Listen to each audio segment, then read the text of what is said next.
Halo semuanya, mengawali tahun 2022, komunitas Seminari Tinggi Santo Petrus mengadakan rekoleksi Praunion. Nah, untuk Frater Praunion Nusantara Pinang, kali ini mengangkat tema dalam rekoleksi yakni melaksanakan misi. Tema melaksanakan misi ini sejalan dengan tema dan fokus pastoral Puspat Pangkal Pinang tahun 2022. Dalam rekoleksi ini, Praunion Puspat Pangkal Pinang menghadirkan 3 narasumber secara virtual. Yang pertama, Romo Agustinus B. Pramodo. Yang kedua, Romo Paskalis Antonius Esong. Dan yang ketiga, Romo Anselmus Palaso. Dari rekoleksi kali ini, kami menemukan banyak hal baik dan juga kesan-kesan yang sangat berguna bagi panggilan kami. Mau tahu apa aja kesan dan pengalaman berharga itu? Langsung saja kita saksikan yang berikut ini.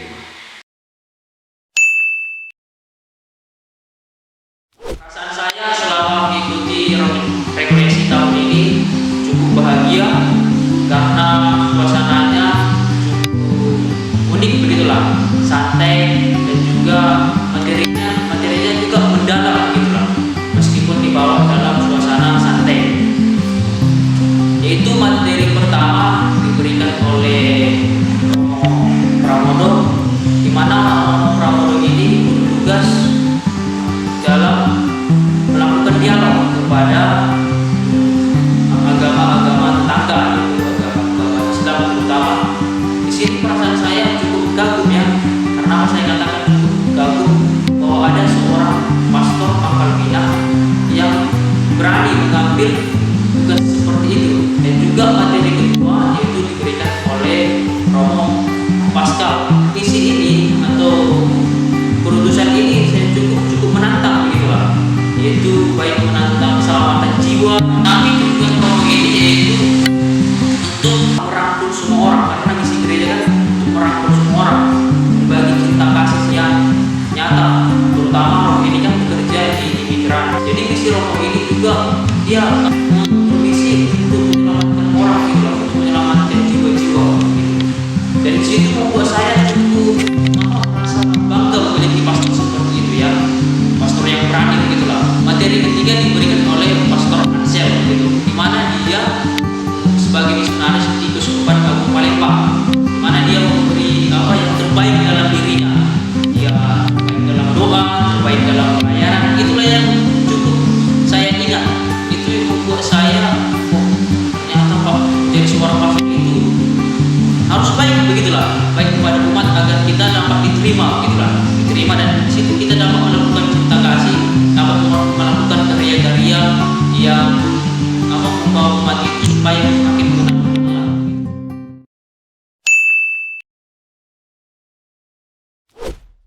Kemudian kesan saya selama mengikuti rekoleksi ini yaitu saya cukup kagum kepada ketiga pastor yang memberi materi. Dan di situ membuat hasrat saya untuk semakin belajar dan melihat potensi apa yang ada di dalam diri saya dan yang harus saya kembangkan di seminar ini. Kemudian nanti saya bagikan, saya pecah-pecahkan ketika saya nanti diutus dimanapun berada. Oke, terima kasih. Apa itu misi? Berdasarkan apa yang telah kami renungkan dalam rekoleksi Praunion tahun ini, melaksanakan misi itu berarti berpartisipasi dalam karya keselamatan Allah, berpartisipasi dalam mewartakan kabar gembira Yesus Kristus, dan juga berpartisipasi dalam usaha untuk mewujudkan kerajaan Allah di lingkungan di mana kita hidup. Nah, mengapa kita harus bermisi? Sebagai umat beriman Kristiani, melaksanakan misi berkaitan erat dengan iman kita kepada Allah Tritunggal. Di mana sih kaitannya?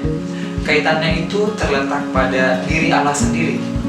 Allah Tritunggal tidak membiarkan Ia berdiam dalam dirinya sendiri. Dengan inisiatif yang bebas, Allah berusaha mewahyukan dan memperkenalkan dirinya dengan menciptakan manusia dan dunia. Allah tidak pernah berhenti mewahyukan dirinya sesudah menciptakan manusia dan dunia. Hal itu dapat kita lihat dari kisah-kisah kitab suci tentang karya-karya keselamatan Allah dari zaman ke zaman. Puncak dari karya keselamatan Allah ialah saat Allah mengutus Yesus Kristus, Putra Tunggalnya, ke dunia. Selama di dunia, Yesus pun melaksanakan misi karya keselamatan Allah bagi seluruh umat manusia dengan melakukan banyak mukjizat dan juga mengajar banyak orang tentang nilai-nilai kerajaan Allah. Karya misi Yesus di dunia akhirnya dimahkotai dengan peristiwa sengsara, wafat, dan kebangkitannya yang juga menjadi inti iman dari kita umat Kristiani. Karena beriman kepada Allah Tritunggal, maka gereja sebagai komunitas atau kelompok umat beriman tidak boleh menutup dirinya terhadap orang luar atau terhadap kelompok-kelompok agama lain. Mengapa? Karena Allah Tritunggal sendiri yang diimani oleh gereja telah menunjukkan teladan dengan keluar dari dirinya sendiri dan melaksanakan karya keselamatan bagi semua orang. Oleh karena itu, gereja harus keluar dari dirinya sendiri dan juga membawa kabar sukacita dan karya keselamatan kepada semua orang yang berada di luar gereja. Sebagai komunio umat beriman Keuskupan Pangkal Pinang, kita semua diundang untuk berpartisipasi dalam melaksanakan misi.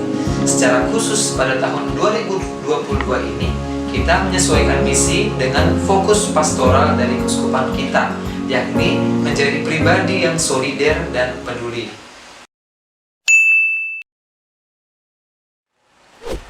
Solider lebih mengarah kepada sikap atau disposisi batin kita.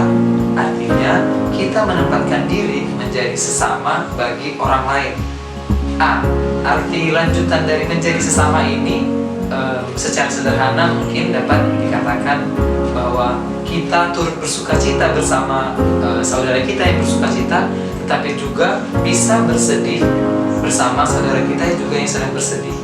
Nah, kemudian peduli lebih mengarah pada tindakan nyata kita.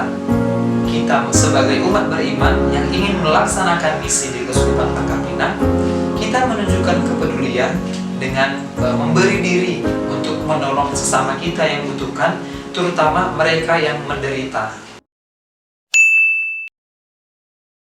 Setelah menjalankan dan mendengarkan refleksi atau sharing-sharing dari ketiga narasumber kami para frater Keuskupan Pangkal Pinang kemudian berefleksi dan berusaha untuk menemukan bagaimana kami bermisi ala frater. Nah, pertama-tama kami menjalankan misi kami di tempat ini sebagai frater, sebagai seorang permandi, yakni menjalankan pendidikan dan pembinaan di Seminari Tinggi Santo Petrus dengan baik. Nah, itulah misi utama yang kami jalankan di tempat ini. Kemudian ada pun misi-misi yang kami lakukan bersama dengan teman-teman kami, rekan-rekan sekomunitas. Sebagai anggota dari Seminari Tinggi Santo Petrus, kami para frater Keuskupan Pangkal Pinang juga mendapat tugas atau perutusan dalam kepengurusan Seminari Tinggi Santo Petrus sebagai seksi-seksi.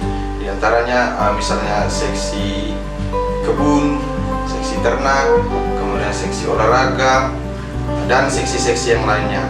Di sana kami belajar bermisi dengan cara melakukan tugas dan tanggung jawab kami dengan baik. Kemudian juga lebih kecil lagi, rekan-rekan sepraunio Pangkal Pinang, yakni para frater yang tergabung mulai dari TOR tingkat 1 sampai tingkat 6. Nah, di dalam menjalankan kegiatan sehari-hari tentunya kami menjalankan misi sebagaimana sesuai dengan aturan tentunya, juga sebagai satu rekan dalam Praunio Pangkal Pinang. Misalnya saja kami saling membantu, saling mendukung, memberi masukan motivasi kepada teman-teman. Kemudian kami juga bersukacita bersama teman-teman sebagai bentuk solider kami kepada teman-teman. Misalnya ada yang berulang tahun, kemudian ada teman-teman tertentu yang mendapat prestasi.